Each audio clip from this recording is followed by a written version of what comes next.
Permanecer en toda la voluntad de Dios. Cuando escuchamos este término no es fácil entender de lo que se trata. Y es que permanecer en la voluntad de Dios no es una tarea fácil para quien no quiere hacer la voluntad de Dios. Pero realmente a eso estamos llamados. Estamos llamados a ser misioneros. Estamos llamados a ser predicadores de la palabra, haciendo las cosas que a Dios le agradan. Llegamos ya al final del estudio de este libro de Filipenses y Colosenses.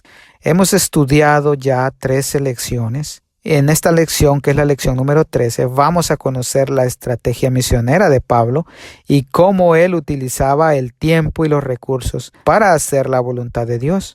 Como sabemos, él estaba preso. Por ende, esos tiempos y esos recursos eran limitados para el apóstol. Como vemos en pantalla, tenemos nuestro verso base de esta semana. Y es que el apóstol pide que demos gracias a Dios, no solo por lo bueno, sino también por lo malo. Él dice que por todo debemos dar gracias a Dios, porque cualquier cosa que pase en este mundo es porque es la voluntad de Dios. ¿Esto para qué? Esto para formar nuestro carácter como verdaderos cristianos. Y es que uno de los desafíos más grandes que tenemos nosotros es formar nuestro carácter. Es un desafío que tenemos porque lo más difícil que tenemos nosotros es formar nuestro carácter, formar nuestras opiniones y cómo nosotros vamos a tratar a nuestro prójimo. Así que los invito a que se queden en este video. Lecciones de evangelización. Así se titula esta parte de la lección. En pantalla vemos Colosenses 4:7. Vamos a estudiar algunas características que Pablo mira en su equipo de trabajo. Pablo encarcelado, tal vez con hambre, tal vez con frío, tal vez con enfermedades.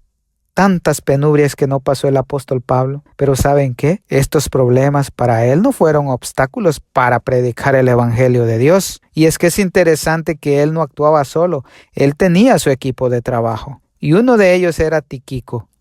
Pablo le vio ciertas cualidades a Tíquico. Tíquico el mensajero, así lo titula Pablo. Y Pablo utiliza a Tíquico para llevar cartas y noticias personales a la iglesia, ¿no? Asegurando que las comunidades reciban consuelo y también actualización sobre su situación. Recordemos que Pablo estaba preso, ¿no? Y la comunidad, la iglesia necesitaba saber qué pasaba con el apóstol. Y vemos aquí algunas cualidades que el apóstol Pablo resalta sobre Tíquico. Él le dice, amado hermano. Vemos cómo resalta la relación fraternal y también el amor cristiano que unía a los colaboradores de Pablo. Y vemos cómo lo llama a Tíquico, amado hermano. También le dice fiel ministro. Vemos cómo subraya la integridad y también la confiabilidad de Tíquico. Y vemos cómo él resalta su servicio a Dios y también a la iglesia.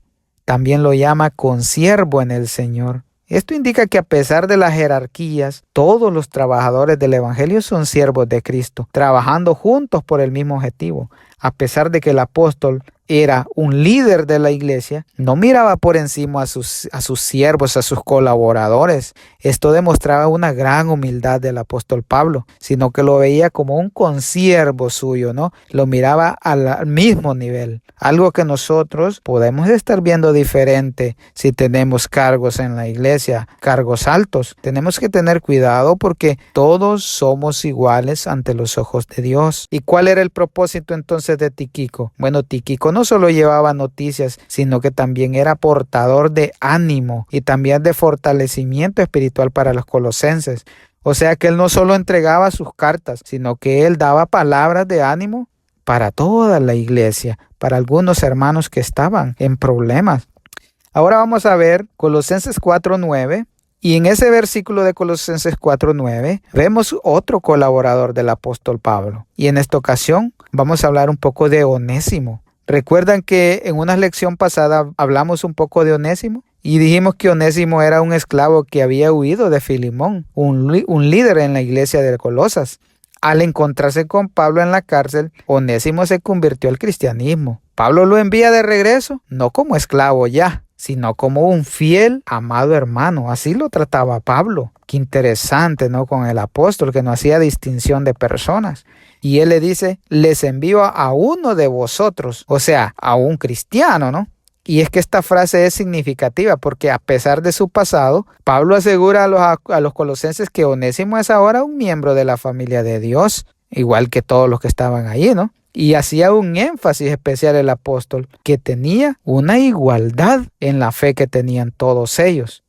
Así que Onésimo, junto con Tíquico, ellos llevaban cartas a Colosas y ellos demostraban confianza y también su carácter y también su labor ministerial. No solo que llevaban las cartas, no solo es de llevar las cartas, entregarlas y regresarse, no, sino que daban palabras y ministraban a las personas también. Era como un portador de lo que Pablo les quería decir. Y es que la presencia de Onésimo era una prueba de la obra transformadora del Evangelio, que borra las divisiones sociales entre el amo y el esclavo. Esto les estaba dando un claro mensaje al apóstol, ¿no? Que ya no habían muros dentro de ellos. Conectividad en la iglesia. Así se titula esta parte de la lección. Y es que la idea que Pablo tenía era que haya una conexión en la iglesia, que todos vayan a una misma dirección. En esta sección hablaremos más de lo que Pablo quería. Si vemos en Colosenses 4:10 ahí en pantalla, vemos que el apóstol sigue hablando de compañeros, ¿no? Y en este caso de Aristarco. El apóstol lo ve como un compañero de prisiones, dice. Y él menciona a Aristarco como un amigo fiel que compartía la carga de Pablo, demostrando que la verdadera amistad permanece incluso en la adversidad. Y es que a veces, cuando nosotros pasamos adversidades, ahí es donde nosotros tenemos que dar la amistad y recibir amistad. También el apóstol habla de Marcos, el sobrino o primo de Bernabé. ¿Se acuerdan de Juan Marcos? Bueno, este es el mismo Marcos. Su mención es significativa porque indica una restauración. Anteriormente Marcos había abandonado a Pablo. Si estudiamos Hechos 13:13, ahí lo menciona. Pero aquí Pablo lo recibe y pide a Colosenses que lo traten bien. Y les hace un énfasis en el perdón y las segundas oportunidades en la comunidad cristiana. Así que nosotros nos podemos equivocar y Dios nos da segundas oportunidades. Nosotros podemos fallar como seres humanos y esto es lo que les estaba tratando de decir el apóstol a ellos, que tal vez Juan Marcos había fallado, pero eso no significa que él no podría reivindicarse con lo que él quería, ¿no? Estos hombres descritos como de la circuncisión fueron pilares fundamentales para Pablo. Fueron servidores, fueron de consuelo en momentos de angustia y siendo colaboradores activos en el reino. Y es que Pablo valora la compañía leal en medio de su encarcelamiento, su equipo de trabajo, claro, lo cual resalta la necesidad de la comunidad y también del apoyo emocional y espiritual entre creyentes, porque había una desunión, no como tal vez hoy en día pasa en nuestras iglesias, que hay divisiones, hay rencillas, hay pleitos en nuestras iglesias. Y eso también estaba pasando allá. Pero ¿saben qué? Habían estos hombres que llegaban a conciliar todas esas rencillas que habían en la iglesia. Nosotros tenemos esa tarea hoy en día de hacer que la congregación esté unida, que no hayan rencillas entre hermanos. Si vemos en pantalla Colosenses 4:11, Pablo menciona que todos sus conocidos, solo unos pocos de origen judíos, por cierto, o sea, circuncisos, ellos se mantuvieron fieles a su lado en Roma. Estos hombres fueron una fuente de gran consuelo para el apóstol y ellos le brindaban el apoyo práctico y también un apoyo emocional durante el encarcelamiento que él tenía. Qué interesante, ¿no? Hace un énfasis que trabajaban juntos por el reino de Dios, demostrando que la fe en Cristo une por encima de los antecedentes. Y es que nosotros podemos hacer cambios en nuestra vida, dejar el pasado atrás, dejar las peleas atrás y unirnos todos para alcanzar el mismo fin, la misma fe, la misma meta, que llegar al reino de Dios. ¿Y saben qué? Pablo cierra la carta muy interesante que dice que destaca la importancia de la fidelidad y el trabajo en equipo del ministerio. Pablo cierra muy bien esta carta. Perfectos y completos. Así se titula esta parte de la lección. Y es que en esta parte estudiaremos cómo podemos lograr el propósito que presenta el apóstol Pablo para nosotros. Y es que realmente tenemos que ser unas personas completos y también perfectos. ¿Para qué? Para entregar un mensaje claro o un mensaje importante a las personas. En pantalla aparece Colosenses 4, versos 12 y 13, en el cual lo vamos a estudiar a ver qué dice.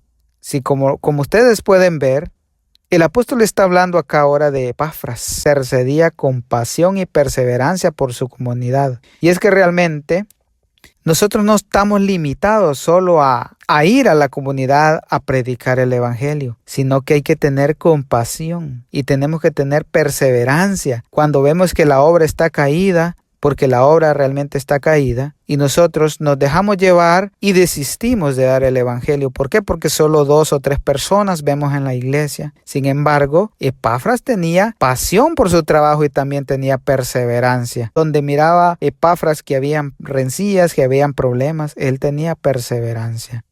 La palabra original sugiere agonía o un esfuerzo intenso en oración. Muestra que la interacción es un trabajo espiritual profundo, no solo una formalidad. Establece la doctrina verdadera frente a las falsas enseñanzas.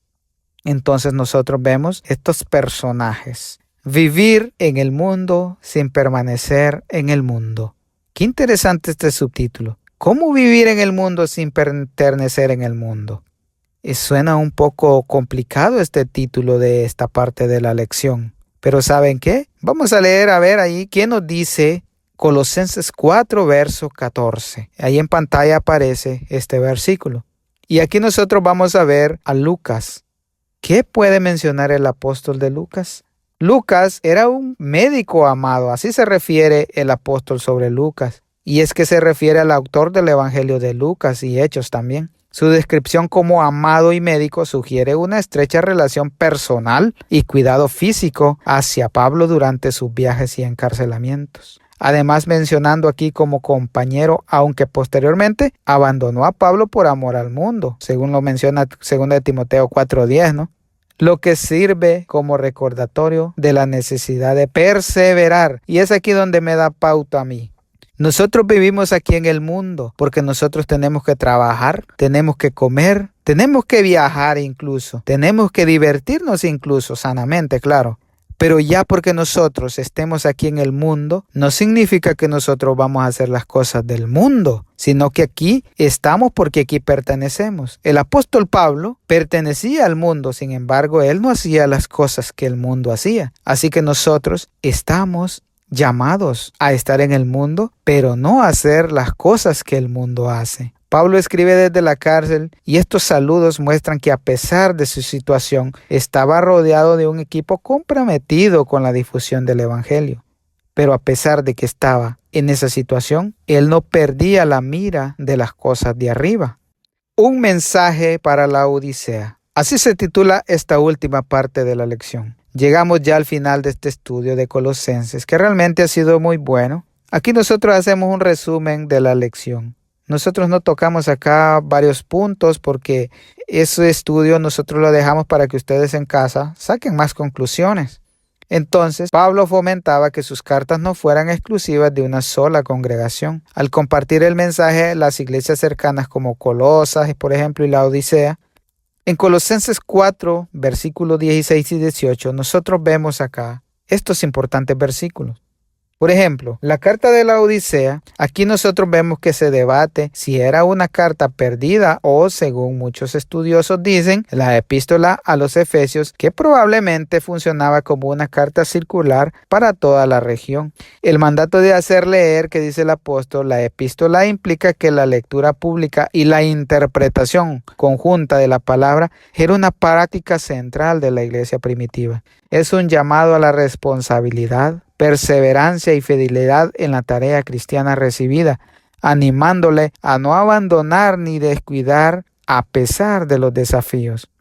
Y es que nosotros estamos llamados a hacer las cosas, a hacer la voluntad de Dios. Pero realmente, si nosotros hacemos lo que nosotros queremos y no lo que Dios manda, realmente vamos a fracasar y vamos a ser piedras de tropiezo para las demás personas. Tenemos que perseverar, no desanimarnos. Tenemos que llegar al final. El apóstol subraya su sacrificio por el evangelio, pidiendo oración y solidaridad, mientras imparte una última bendición de gracias, reafirmando su autoridad apostólica y amor.